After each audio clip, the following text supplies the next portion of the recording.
खुदाए अजीम कादर मुतलक यसु मसीह के नाम में आप सब देखने वाले नाज़रीन की सलामती हो। मैं आपकी होस्ट महवी शहबाज और आप सब देख रहे हैं गॉड ब्लेस बहावलपुर प्रोग्राम और मैं आप सबको हमारे प्रोग्राम में वेलकम करती हूं। और नाज़रीन, हमेशा की तरह हम अपने प्रोग्राम का आगाज़ खुदावन के पाक और जिंदा कलाम के साथ करेंगे। और खुदावन के कलाम में लिखा है कि खुदावन का खौफ इल्म का शुरू है। आमीन। बेशक नाज़रीन, जब खुदा बाप का खौफ डर हमारी जिंदगियों में होगा तो हम बहुत सी बुराइयों से हम बच जाते हैं। और साथ ही साथ जब हम कलाम को पढ़ते हैं, सुनते हैं और स्पेशली जब उन बातों पर अमल करते हैं तो हमारी जिंदगियां बदलती हैं। हमारे घराने और हमारे इर्द गिर्द के लोग हमारे वसीला से बरकत भी पाते हैं और तरक्की भी पाते हैं। सो लिहाजा खुदावन आज के कलाम के वसीला से आप सबको बहुत ज्यादा बरकत दे। आज हमारे साथ जो गेस्ट मौजूद हैं उनका ताल्लुक पाक वतन से है। और जैसे कि आप जानते हैं कि हम मुफ्ती गेस्ट को हमारे प्रोग्राम में बुलाते हैं, उनसे गुफ्तगू करते हैं और उनकी जिंदगियों के बारे में जानते हैं कि खुदावन उनके वसीला से किस तरह से काम कर रहा है। तो आज इसी तरीके से खुदा के बहुत ही प्यारे बेटे जो खिदमत भी करते हैं, साथ ही साथ वो परस्तार भी हैं और खुदावन उन्हें कम एज में ही अपनी खिदमत के लिए चुन लिया है। जी तो नाज़रीन, आज हमारे साथ जो गेस्ट मौजूद हैं उनका ताल्लुक पाक वतन से है और उनका नाम एवेंजलिस्ट साकिब नियामत है। और आज हम उनसे मुलाकात करेंगे और बरकत पाएंगे कि खुदावन ने उन्हें कम एज में किस तरह से चुना है और वो खुदावन की खिदमत किस तरह से करें। तो आए उनसे मुलाकात करते हैं और बरकत पाते हैं। सलाम भाई। सलाम सिस्टर जी। जी कैसे हैं भाई आप? हाँ शुक्र है खुदा का सिस्टर जी। जी भाई साकिब, मैं आपको आज हमारे प्रोग्राम में वेलकम करती हूँ। आपको आज हमारे प्रोग्राम में आकर कैसा लग रहा है? जी मैं खुदावंद अपने खुदा का शुक्रगुजार हूँ कि आज मैं गॉड ब्लेस बहावलपुर में आया हूँ और खुदा के खादम सीनियर पास्टर अनवर फजल साहब का और उनकी सारी टीम का भी तहे दिल से मशकूर हूँ कि उन्होंने मुझको इस प्रोग्राम में वेलकम किया ताकि मैं खुदा के कलाम में से चंद बातों को शेयर कर सकूं और अपनी ज़िंदगी की गवाही आप सबके साथ आपके दरमियान पेश कर सकूं। जी बिल्कुल, खुदा का शुक्र करते हैं। तो भाई मैं चाहूंगी कि इससे पहले कि हम अपनी गुफ्तगू को आगे बढ़ाएं और हमारे प्रोग्राम को आगे लेके जाएं तो मैं चाहूंगी कि आप दुआ करें ताकि खुदावन आज हमारी गुफ्तगू के वसीला से, कलाम के वसीला से हम सबको बरकत दे। तो आए नाज़रीन, हम सब अपनी आंखों को बंद करेंगे और दुआ करेंगे। हालेलुया। खुदावंद आसमान और ज़मीन के खालिक और मालिक, हमारे पाक पवित्र जिंदा कदूस और जलाली खुदावंद तो ही सारी प्रस्तिश और हमद और सिताइश के लायक खुदा है। तुझसा कोई है नहीं जिसकी हमद की जाए, जिसकी सिताइश की जाए। माबूदों में खुदावंद तो अजीम खुदा है और खुदावंद तेरे शुक्रगुजार हैं कि आज खुदावंद खुदा हम तेरे कलाम को दुनिया की इंतहा तक पहुंचाने वाले हैं। जिंदा खुदा, जितना ये रफाकत का सेशन हो, जितनी बातें हम खुदा आपस में करें, उसके वसीला से खुदा देखने वाले तमाम नाजरीन तेरे कलाम के वसीला से बरकत हासिल करें खुदा। और इस वक्त हमारा इस प्रोग्राम में बैठना तेरे जलाल के लिए हो खुदा। तेरी कुदरत, तेरी हजूरी इस जगह पर आए खुदा। और सारा जलाल और सारी इज्जत हम तेरे पाक बेटे बर्रे खुदावंद यसु मसीह के नाम को देते हैं। यसु मसीह के अजीम और जलाली नाम के वसीले से मांगते हैं, आमीन आमीन आमीन। खुदा का शुक्र करते हैं। तो भाई सबसे पहले तो आप ये बताएं कि आप खुदावंद की खिदमत में कैसे आए? जी सिस्टर जी, ये मेरी ज़िंदगी की बड़ी खूबसूरत गवाही है। जी। तकरीबन 2010 की ये बात है जी कि मैं बहुत ज़्यादा बीमार पड़ गया जी और चेकअप करवाया गया। पाकिस्तान के मुख्तलिफ डॉक्टर्स के पास मुझको ले जाया गया, मेरा इलाज करवाया गया। जब टेस्ट किए गए तो डॉक्टर्स ने बताया कि इस बेटे को हड्डियों की टीबी हो गई है। जी। और मुख्तलिफ पाकिस्तान के शहरों में, लाहौर में, मुल्तान में, बड़े बड़े जो शहर हैं जहाँ तक मेरे वालिदैन की रसाई थी, वो मुझको ले जाते रहे ताकि इसका इलाज किया जा सके। तो डॉक्टर्स के वसीला से मैं जहाँ कहीं भी गया, उस 12 बरस की बीमार औरत की तरह मुझको नाकामी का सामना करना पड़ा और मुझे शिफा ना मिल सकी। और एक दफ़ा जब मैं एक इबादत में था खुदा के खादम जी। पास्टर मुबारक साहिब लाहौर से उनका तल्लुक है, योहानाबाद से। जी। वो हमारे यहाँ पाक पतन में आए हुए थे और उन्होंने खुदा के कलाम में से, बाइबल मुकद्दस में से हमको सिखाया। अशायर बानी की वो मीटिंग थी जी। और उन्होंने बताया कि खुदावंद यीशु मसीह ने कहा है कि मैं तब तक ये प्याला नहीं पीऊँगा जब तक आसमान की बादशाही में नया ना पीऊँ। और उस जगह पर मैं उस इबादत में मौजूद था और उन्होंने कहा कि जो कोई अपने आप को इस लायक समझता है कि वो खुदावंद की इस मेज़ पर हाथ बढ़ा सके, वो आए और खुदावंद के खून और बदन में शरीक हो।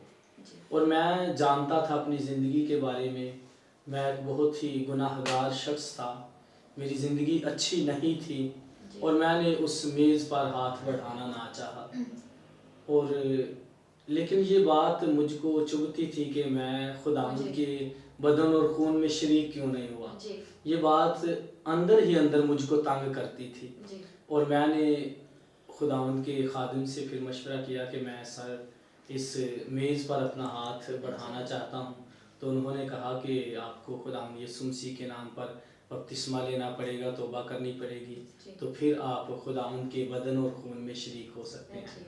तो जैसे ही मैंने तौबा की, बपतिस्मा लिया 2011 में और मैं खुदा की खिदमत करने लगा, खुदा के कलाम को सीखने लगा, तो इसी के वसीला से ही मेरी वो तमाम जो बीमारी भी थी, हड्डियों की टीबी, जो मुख्तलिफ डॉक्टर्स के पास जाकर मुझको शिफा ना मिली थी, मुझको रिहाई ना मिली थी, लेकिन जब मैंने यीशु को कबूल कर लिया, जब मैंने यीशु को अपनी ज़िंदगी में ले लिया, तो खुदावंद ने मेरी ज़िंदगी में बड़े जलाली काम किए और मुझको पहले से ज़्यादा क़ुव्वत देकर खुदावंद ने इस्तेमाल किया है। और खुदावंद का शुक्र है कि अब हम पाक पतन के अंदर मुख्तलिफ इलाकों में, गाँव में और शहरों में जगह जगह जाकर खुदावंद हमको इस्तेमाल कर रहा है और मैं खुदावंद के कलाम की मुनादी करता हूँ और प्रस्तिश करता हूँ और खुदावंद के नाम को अपने बदन से जलाल जाहिर करता हूँ। बिल्कुल खुदावंद का शुक्र करते हैं कि खुदावंद ने आपको शिफा दी, आपकी ज़िंदगी को बदला। बेशक भाई, खुदावंद का शुक्र करते हैं कि आपने तौबा की और खुदावंद की तरफ आप रजू लेकर गए, तो खुदावंद ने आपकी ज़िंदगी को कलाम के वसीला से, खुदा के खादिम के वसीला से आपकी ज़िंदगी को बदला और खुदावंद ने आपको इतनी बड़ी बीमारी से निजात बख्शी और खुदावंद ने आपके ईमान के वसीला से आपकी ज़िंदगी में गवाही ठहराई कि खुदा किस तरह से ज़िंदगियों को बदलता है। जी, तो बेशक नाज़रीन, मैं आपसे भी कहना चाहूँगी कि जब हम ईमान रखते हैं, खुदावंद पर तवक्कल और भरोसा रखते हैं, तो बेशक हमारी बीमारी, हमारी दुख, हमारी मुश्किलातें, परेशानियाँ कितनी ही क्यों ना हो, खुदा उन सब को ख़त्म करने की, हमसे दूर करने की कुदरत रखता है। लेकिन वो सब कुछ तभी मुमकिन हो सकता है जब हम तौबा करते हैं, कलाम को पढ़ते हैं और सच्चे दिल से पाकीज़गी के साथ दुआ करते हैं और हर रोज़ बाकायदगी से हम दुआ करते हैं, तो यकीन माने एक रूह की अपने आप भाई ताजगी मिलना शुरू हो जाती है। बेशक जब आप कह रहे हैं कि पहले आपकी ज़िंदगी कुछ और थी, क्योंकि ज़ाहिर सी बात है जब हम खुदा से दूर होते हैं, हमारी ज़िंदगी में खुदा का कलाम नाम नहीं होता, तो हमारी ज़िंदगियाँ मुरझाई होती हैं। जी जी, ऐसे ही है, क्योंकि खुदा का कलाम, बाइबल मुकद्दस कहती है कि उसका कलाम जो है वो हमारी हड्डियों के लिए ताजगी है। तो मेरी हड्डियाँ जो थी वो बिल्कुल मुर्दा हो चुकी थी, क्योंकि उनमें कभी खुदा का कलाम नहीं पहुंचा था। लेकिन जब मैंने खुदा के खादमीन से रफाकत रखना शुरू की, जब मैंने बाइबल मुकद्दस को पढ़ना शुरू किया, जब मैंने खुदा के कलाम को सीखना शुरू किया, तो वो कमज़ोर और मुर्दा हड्डियाँ जो थी उनमें यीशु के जलाल के लिए कुव्वत आना शुरू हो गई और बड़े बड़े जलाली काम है जो खुदावंद ने मेरे वसीला से बाद में कलीसिया के दरमियान में किए, बड़े बड़े मोज़ात हुए और खुदावंद ने मेरी ज़िंदगी में भी स्पेशल, मैं अपनी ज़िंदगी में एक्सपीरियंस रखता हूँ कि खुदावंद कैसे अपने लोगों को शिफा बख्शता है। बिल्कुल खुदावंद का शुक्र करते हैं और ये बहुत, मैं समझती हूँ कि मुबारक बात है कि जब सबसे पहले अगर आप कमज़ोर होते हैं, फिर जब खुदा हमें जोर देता है, तो फिर खुदा हमारे वसीले से कितने बड़े काम करता है। लेकिन मैं ये भी एक बात ज़रूर भाई शेयर करना चाहूँगी और अपने देखने वाले नाज़रीन से भी शेयर करना चाहूँगी कि अगर आपको खुदावंद किसी बात का इख्तियार दे, आपको बरकत दे, आपको ब्लेसिंग दे, तो उसको खाकसारी के साथ, ईमान के साथ इस्तेमाल करें, लेकिन उसमें कभी मगरूरी और घमंड कभी मत आने दे, क्योंकि जब घमंड और मगरूरी आ जाती है तो वो खुदा को हरगिज़ पसंद नहीं है। तो फिर खुदा ऐसे लोगों को यही कहता है कि मैं तुम्हें नहीं जानता। इसलिए आप वो ना बने कि जिससे खुदा ये कहे कि मैं तुम्हें नहीं जानता, बल्कि खुदा वो आप वो बन जाए कि जो खुदा बाप आपको कहे ये मेरे बेटे और मेरी बेटियां हैं और ये हमेशा की जिंदगी के वारिस हैं, ताकि हम अपने मसीह की उस दुल्हन की तरह हमारे हम तैयार हो सके और उस निजात के प्याले में भी हम शामिल हो सके। तो हमें ऐसा खादिम बनना है, हमें खुदा के ऐसे ही बेटे और बेटियां बनना है जिसके वसीला से हम एक दूसरे के वसीला से बरकत भी पाए, ताजगी भी पाए और हमारे यीशु के नाम जी जी, पे क्योंकि रोजगार खुदा मिले। के कलाम में सिस्टर लिखा है जी कि शागिर्द के लिए यही काफी है कि वो अपने उस्ताद की मानिंद हो। बिल्कुल। तो बाइबल मुकद्दस में हमें वाज़े तौर पर लिखा मिलता है जी। कि वैसा ही मिजाज रखो जैसा मसीह यस्सु का भी था। बिल्कुल। और अगर खुदावन ने हमको कोई शिफा की नेमत दी है, बिल्कुल। कोई ब्लेसिंग या कोई बरकत हमारे पास है, जी। तो वो इसमें हमारा कुछ जोर जी। या हमारा कुछ बिल्कुल। फकर नहीं है, हमारी कुछ ताकत नहीं है। ये सारे जो काम होते हैं, बिल्कुल। मोजज़ात या लोग शिफा पाते हैं, बिल्कुल। ये कोई इंसान नहीं कर सकता। बिल्कुल। इंसान के जोर से जी। ये मुमकिन नहीं है। ये खुदा के कलाम के वसीला से, रूहुल कुद्स के वसीला से, जी। यीशु मसीह के लहू के वसीला से है। अगर कोई इंसान कहे कि मैं यीशु को पीछे कर दूं, यीशु को अलग करके हम कुछ भी नहीं कर सकते। यीशु मसीह ने कहा तुम मुझसे जुदा होकर कुछ भी नहीं कर सकते। जिंदगी की बातें तो यीशु के पास यीशु के पास ही है। और अक्सर भाई मैं हम आज एक टीवी ज़ाहिर सी बात है आप भी देखते हैं, बच्चे और हमारे बहुत से नौजवान बहन भाई देखते हैं। तो आज पास्टर साहब का अक्सर मैसेज जब हम सुनते हैं तो पास्टर साहब कहते हैं कि आप खुद को पीछे रखें और यीशु को आगे रखें। हालेलुया। जब हम यीशु को अव्वल दर्जा देते हैं, यीशु को आगे रखते हैं, यीशु के नाम से करते हैं, जैसे पौलुस रसूल कहता है कि काम करो या कलाम करो शुरू यीशु के नाम से करो, तो बेशक खुदा हर उस काम को बरकत देता है। और भाई एक और बहुत मजे की बात, जो बहुत एक अच्छी बात है जो पास्टर साहब शेयर करते हैं, कहते हैं कि मैं जब सबसे पहले उठता हूँ तो मैं यीशु मसीह को पाकर को गुड मॉर्निंग बोलता हूँ। और आपने देखा होगा कि आप यंग हैं, शायद आपके इर्द गिर्द आपके कजन बहन भाई या फ्रेंड ऐसे होंगे जो सुबह उठते सारे पहले दोस्तों को गुड मॉर्निंग बोलते हैं। जी जी। सबको ये स्टेटस लगाना ये वो, लेकिन जो सबसे पहले हमारे पास होता है हम उसे गुड मॉर्निंग नहीं बोलते। ये क्या ऑफर्ड बात है, आप इसके बारे में कुछ बताएं हमें। जी, खुदा के कलाम में लिखा है कि बाइबल मुकद्दस में भी कि अव्वल दर्जा हमें जो है वो खुदावंद को देना चाहिए। तो आज जो हमारे माशरे का या हमारे कौम का नौजवानों का हाल है, वो हम क्या करते हैं, दुआ नहीं करते, प्रस्तिश नहीं करते, यीशु को रूहुल कुद्स को गुड मॉर्निंग नहीं बोलते। उठते ही सबसे पहला जो काम वालिदैन और बच्चे दोनों करते हैं, वो पहला काम जो करते हैं वो अपना मोबाइल देखते हैं, किसने मुझको मैसेज किया है, रिप्लाईज देते हैं। तो हम शायद खुदावंद को भूल चुके हैं। हमें खुदावंद को पहले वक्त देना चाहिए। जब हम बाइबल मुकद्दस का मुताला करते हैं तो बाइबल मुकद्दस में हमको मिलता है, यीशु मसीह के बारे में लिखा है कि वो सुबह ही दिन निकलने से पहले अलग पहाड़ पर एक जगह गए और उन्होंने दुआ की। खुदावंद यीशु मसीह खुदा के बेटे थे, इतनी वो प्रेजेंस से, खुदा की हुजूरी से, पूरी अलूहियत से मामूर थे और वो भी अपने दिन का आगाज दुआ से करते थे। तो हमें भी इंसान होते हुए, हम तो एक खाली इंसान है, मट्टी के बने हुए इंसान है, वो जलाली खुदावंद था, वो भी अपने दिन का आगाज दुआ से और प्रस्तिश से करते थे। तो हमें भी जरूर है, हमें भी चाहिए कि जब हम सुबह को उठते हैं तो शुक्रगुजारी खुदावंद के नाम की होनी चाहिए। पहले हम खुदा के हुजूर में झुक जाएं और उसकी शुक्रगुजारी करें, और बाद में देखना जब हम ऐसा करेंगे तो हमारे ऑफिस में, हमारी ड्यूटी पर या हम जिस जगह भी जाते हैं, सारे दिन में हम जहां कहीं भी जाएंगे खुदावंद के नाम से हमको कामयाबी मिलेगी, अगर हम अपने दिन का आगाज यीशु के नाम से करेंगे। बिल्कुल, खुदावंद का शुक्र करते हैं।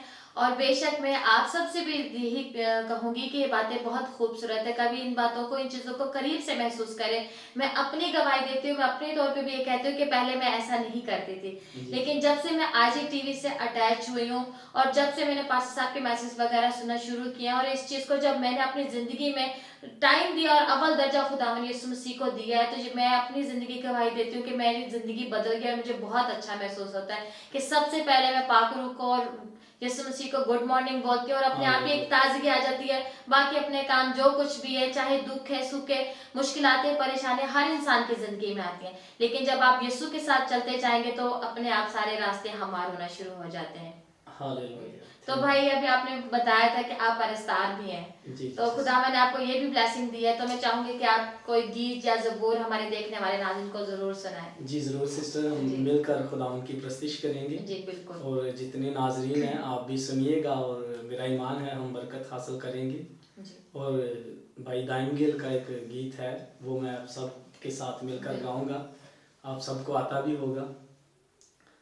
पाक रूह दी हजूरी ए कमाल हुंदी उथे जिथे यसू दा जलाल। पाक रूह दी हजूरी कमाल हुंदी उथे जिथे यसू दा जलाल। ना कोई दुख ना कोई रहना है जवाल, ना कोई दुख ना कोई रहना है जवाल।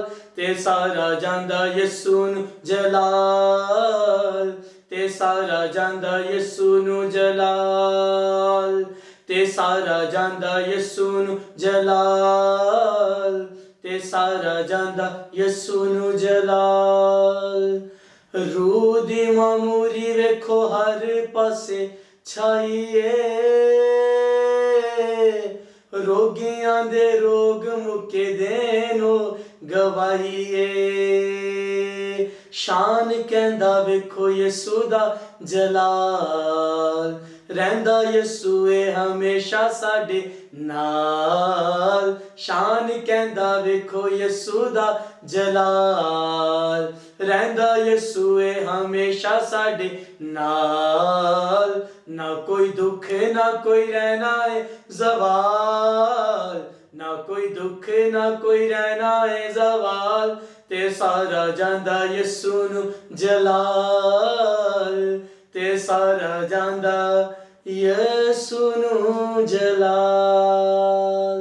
हालेलुया। सारा इज्जत और जलाल हम अपने खुदावन यीशु मसीह के नाम को देते हैं, क्योंकि खुदावन यीशु मसीह के बगैर हम अधूरे हैं। खुदा की तारीफ हो, उसी की तमजीद हो, खुदावन का शुक्र। और भाई आपने बहुत अच्छा गाया और मेरी दुआ है कि खुदावन आपको और बढ़ाए और खुदावन इस ब्लेसिंग में भी आपको और ज्यादा बरकत दे। आमीन। जी तो भाई आज आप खुदावन के कलामे से हमारे देखने वाले नाज़रीन को क्या मैसेज देना चाहेंगे? जी सिस्टर, मैं चाहूँगा कि चंद बातों को बाइबल मुकद्दस में से जी खुदा के कलाम में से भी हम पढ़ें ताकि हमारी जो कलीसिया है, जी हमारी जो न्यू जनरेशन है जी वो बाइस से बरकत हो सके। तो मेरे साथ आप बाइबल मुकद्दस में से निकालिएगा। हम देखेंगे नोहा की किताब, बुजुर्ग यिर्मयाह ने ये किताब लिखी है, यिर्मयाह नबी ने, और उसका चौथा बाब और उसकी पहली 4 आयात को हम खुदा के कलाम में से पढ़ेंगे। लिखा है, सोना कैसा बेआब हो गया, कुंदन कैसा बदल गया। खुदा का कलाम बाइबल मुकद्दस, खुदा का बंदा यिर्मयाह नबी यहाँ पर नोहा करता है इस्राएल कौम के नौजवानों पर, और वो कह रहा है कि सोना कैसा बेआब हो गया, कुंदन कैसा बदल गया। यानी सोने ने और कुंदन ने अपना रंग तब्दील कर लिया। हालांकि सिस्टर आप भी जानती हैं कि सोना जो है वो अपना कलर तब्दील नहीं करता। सोना चाहे आप मिट्टी में दबा दें, जहां कहीं पड़ा रहे, इसको कभी जंग नहीं लगता, ये अब तब्दील नहीं होता। और खुदा का कलाम बाइबल मुकद्दस कह रही है कि सोना बेआब हो गया है, उसका कलर जो है वो चेंज हो चुका है। और आगे लिखा है, मकदिस के पत्थर तमाम गली कूचों में पड़े हैं, सयून के अजीज फरजंद जो खालिस सोने की मानिंद थे, कैसे कुम्हार के बनाए हुए बर्तनों के बराबर ठहरे। सिस्टर जी, यहाँ पर खुदा का बंदा जो यिर्मयाह है जी, वो जिस सोने की बाबत बात कर रहा है, अगली आयत क्लियर करती है कि ये असल में सयून के अजीज फरजंदों की बाबत बात हो रही है। यानी खुदा की कलीसिया की बाबत, खुदा के बेटे और बेटियों की बाबत यहाँ पर खुदा के कलाम में बात हो रही है कि वो खाली सोने की मानिंद थे, वो कुंदन की मानिंद थे, यानी तपाए हुए सोने की मानिंद थे जिसमें से खोट निकाला होता है। ऐसे सोने की मानिंद थे और वो कुम्हार के बनाए हुए बर्तनों के बराबर ठहरे। कुम्हार के बनाए हुए बर्तनों की कोई कीमत नहीं होती। मिट्टी को कौन खरीदता है? कितने नायाब कीमती थे, खुदा ने अपनी शबीह पर, सूरत पर बनाया था, बड़ा खूबसूरत बनाया था सिस्टर जी। लेकिन यहाँ पर वो नोहा कर रहा है, खुदा का बंदा यिर्मयाह नोहा करता है कि सयोन के अजीज फरजंद जो हैं वो कुम्हार के बनाए हुए बर्तनों की बराबर ठहरे हैं। और लिखा है मकदिस के पत्थर तमाम गली कूचों में पड़े हैं। ये जो सयोन के अजीज फरजंद हैं ये मकदिस के पत्थर हैं। मकदिस कहते हैं खुदा के घर को। और यिर्मयाह कहता है कि इनको तो खुदावंद के घर में, चर्च में, खुदा की कलीसिया में प्रस्तिश करने वाले होना चाहिए था। खुदा की खिदमत करने वाला, कलाम सुनाने वाला होना चाहिए था। कोई एल्डर होता, मुबशर होता, डीकन होता। लेकिन ये गली कूचों में, तमाम गली कूचों में पड़े हैं, आवारा फिर रहे हैं। और ऐसी ही मैं जब अपने मसीही नौजवानों पर गौर करता हूं, जब हम सिस्टर निगाह करते हैं तो बहुत सारे जो हमारे मसीही नौजवान हैं वो कोई नशाबाजी में है, कोई और तरह के बुरे काम कर रहा है, कोई बदकारी में है, नाच रंग। अगर किसी जगह से किसी को शराब ना मिले तो बताया जाता है कि फलां जगह पर क्रिश्चियन कॉलोनी है, आप वहां जाएं, आपको वहां से मिल जाएगी। ये हमारे माशरे का, हमारी मसीहत का हाल हो चुका है। हम अपने बेटे और बेटियों को इस तरह तबाह कर चुके हैं, हमारे बेटे और बेटियां गुमराह हो चुके हैं। और ये हुआ क्यों है? आगे तीसरी आयत में सिस्टर जी आप मेरे साथ पढ़िएगा, लिखा है कि ये वजह क्या है, क्यों हमारे जो अजीज फरजंद हैं, बेटे और बेटियां नशाबाजी में, नाच रंग में, शराब में और दूसरे बदकारियों में उलझे हुए हैं या पड़े हैं। तीसरी आयत में लिखा है गीदड़ भी अपनी छातियों से अपने बच्चों को दूध पिलाते हैं, लेकिन मेरी दुख्तरे कौम बेयाबानी शुतर मुर्ग की मानिद बेरहम है। यहां पर माओं की बात हो रही है, जानवरों के साथ तशबीह देकर खुदा सिखा रहा है। खुदा कह रहा है कि गीदड़ जानवर होते हुए, नासमझ होते हुए, उनको कोई समझ नहीं है, अकल नहीं है, फिर भी वो अपने बच्चों को अपनी छातियों से क्या करते हैं? दूध पिलाते हैं। लेकिन मेरी दुख्तरे कौम, मेरी कौम की बेटी बियाबानी शुतर मुर्ग की मानिद बेरहम है। ये जो बियाबानी शुतर मुर्ग है, जब इसका मुताला करेंगे, इसके बारे में सीखेंगे, तो लिखा है कि ये अपने बच्चों के अंडे जो है वो रेत में दबा देता है और बाद में भूल जाता है, उनकी कुछ फिक्र नहीं करता। तो खुदा कहता है कि ये बियाबानी शुतर मुर्ग की मानिद है, ये अपने बच्चों की को खुराक नहीं दे रहे। तो अगर इस खुराक के बारे में भी देखें तो जितनी हमारी माएँ हैं वो अपने बच्चों की बड़ी ज्यादा केयर करती हैं। हम अच्छी से अच्छी खुराक अपने बच्चों को अपने घर में, जिस्मानी खुराक की बात कर रहा हूं, दे रहे हैं। फ्रूट देते हैं, नूडल्स देते हैं, अच्छी से अच्छी चीज, पिज्जा, शवारमा, जो चीज हमारा बच्चा फरमाइश करे, अगर हमारे पास ना भी हो तो हम कोशिश करते हैं कि हमारे बच्चों को अच्छे से अच्छा खिलाया जाए, हम उनको अच्छी से अच्छी खुराक देते हैं। लेकिन खुदा का कलाम कह रहा है कि वो बियाबानी शुतर मुर्ग की मानिद बेरहम है, वो अपने बच्चों को खुराक नहीं दे रहे। यहाँ पर जिस खुराक की बाबत खुदा के कलाम में बात हो रही है, वो खुदा के कलाम की बाबत बात हो रही है। माएँ आज अपने बच्चों को दूध देती हैं, नूडल्स देती हैं, पिज्जा, शवारमा, सब चीजें दे रही हैं, लेकिन माएँ अपने बच्चों को आज खुदा के कलाम की तालीम और तरबियत नहीं दे रही थी। जब हम इसराइली निज़ाम तालीम का मुताला करते हैं तो वहां पर मैंने सीखा, जो है मुझको जो सिखाया गया, माएँ जब प्रेग्नेंट ही होती हैं तब से वो खुदा के कलाम को पढ़ना शुरू कर देती हैं, ताकि जो उनके पेट में पलने वाला बच्चा है वो खुदा के कलाम को सुने और खुदावंद की राह पर चलने वाला हो। और छोटे बच्चे जो हैं, जिनको हम लड़कपन में कह लेते हैं, लड़कपन कहते हैं जिस उम्र में को, उसमें ही इसराइली जो बच्चे हैं वो पहली 5 किताबें जो शरीयत की किताबें हैं उनको जुबानी याद होती हैं। उनके वालिदैन उनको जुबानी वो बातें शरीयत की 5 किताबें याद करवाते हैं। तो हम क्या कर रहे हैं? हम अपने मेम से, मकसद से हटे हुए हैं। दुनियावी एजुकेशन पर बहुत सा रुपया पैसा हम खर्चे करते हैं।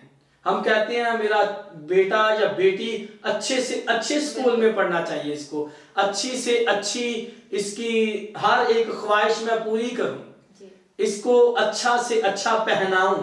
लेकिन हम इसको ये भी तो है, देखिए एजुकेशन इज मस्ट, हमें इस पॉइंट को भी हम इग्नोर नहीं कर सकते क्योंकि ये भी हमारे बच्चों के लिए या उसके लिए चीज जरूरी है। लेकिन जो आपने कलाम के मुताबिक जो बात की, जो पेरेंट्स को जो असल खुराक, जो असल तालीम, असल चीज जो अपने बच्चों तक पहुंचानी चाहिए, उससे हमारे बच्चे बहुत ज्यादा दूर हैं। जी जी सिस्टर, मैं वही बात कर रहा हूँ। मैं ये कह रहा हूँ कि हमें अपने बच्चों को जो दुनियावी तालीम है, सेकुलर एजुकेशन, वो जरूर दिलवाना चाहिए क्योंकि इससे हमारे बच्चों की सरफराजी होगी, तरक्की होगी।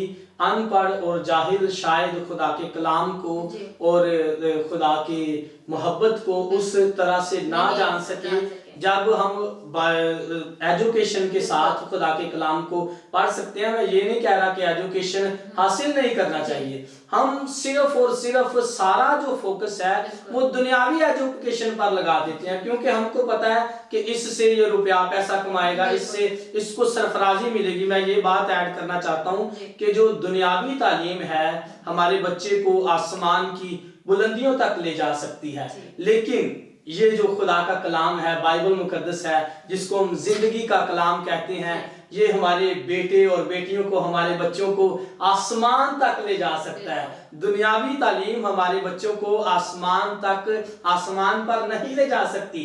अगर हम चाहते हैं कि हमारे बच्चे दुनिया में भी और आने वाले आलम में भी सरफराज हों, तो ना सिर्फ हमें दुनियावी एजुकेशन के साथ साथ खुदा के कलाम की भी हमको तालीम देनी चाहिए।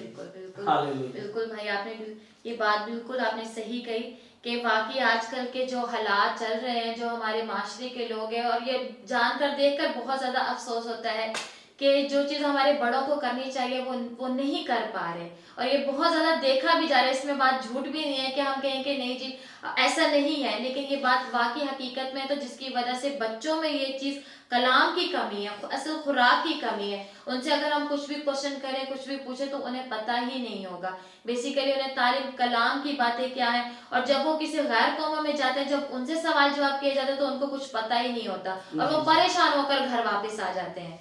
जी जी, जो इसमें मैं समझता हूँ कि वालिदैन की और रहनुमाओं की भी बड़ी इसमें जो वजह है वो रहनुमा भी हैं, क्योंकि हमारे जो पासबान हैं, बाइबल मुकद्दस में लिखा है कि वक्त के लिहाज से अब तुम्हें उस्ताद होना चाहिए था। तो हमें चाहिए था कि हम खुदा के कलाम को अपने बच्चों को, अपने बेटे बेटियों को सिखाते, लेकिन हम नहीं सिखा रहे उस तौर पर जिस तौर पर चाहिए था। हम तालीम उनको नहीं दे रहे। बहुत से जो बच्चे हैं वो कभी चर्च ही नहीं गए, संडे स्कूल से वाकिफ नहीं है। तो हमें चाहिए कि हम अपने बच्चों को संडे स्कूल में लाएं, खुदा के घर में लाएं, ताकि हमारे बच्चे तरक्की और सरफराजी हासिल करें। बिल्कुल बिल्कुल भाई, आपने बहुत ही अच्छा कलाम पेश किया। और मैं ईमान रखती हूँ, और मैं बेशक मेरे नाज़रीन ने भी भाई के कलाम की वसीला से बहुत सी बरकत और ब्लेसिंग पाई होगी। सो खुदावन आज के कलाम की वसीला से आप सबकी बहुत ज़्यादा बरकत दे, और भाई खुदावन आपको भी बहुत ज़्यादा बरकत दे। और मैं चाहूँगी कि आप 1-2 लाइन में मुझे ये भी बता दें कि आपको हमारे प्रोग्राम में आकर कैसा लगा। जी सिस्टर, मुझे बहुत खुशी हुई है कि आज मैं गॉड ब्लेस बहावलपुर में आया हूँ, और आइजक टीवी के वसीला से इंटरनेशनल तौर पर आज पूरी दुनिया मेरी आवाज़ को सुनेगी। और खुदा के कलाम के वसीले से मेरा ईमान है, मैंने बड़ी बरकत रिसीव की है, और आप सब भी जब सुनेंगे तो खुदा आपको बरकत देगा। आमीन आमीन आमीन। खुदाम का शुक्र करते हैं भाई, खुदावन आपको बहुत ज़्यादा बरकत दे और अपने इज्जत और जलाल के लिए हमेशा इस्तेमाल करे। और नाज़रीन, इसी के साथ हमारे प्रोग्राम का वक्त ख़त्म होता है, फिर मिलेंगे नए प्रोग्राम में नए गेस्ट के साथ और खुदावंद के जिंदा कलाम के साथ। तब तक अपना बहुत ज्यादा ख्याल रखिएगा और देखते रहेगा आइज़िक टीवी और गॉड ब्लेस बहावलपुर प्रोग्राम। अब अपनी होस्ट महवी शहबाज को इजाजत दें with cameraman Aftab Gill. God bless Pakistan, God bless Bahawalpur, God bless आइज़िक टीवी।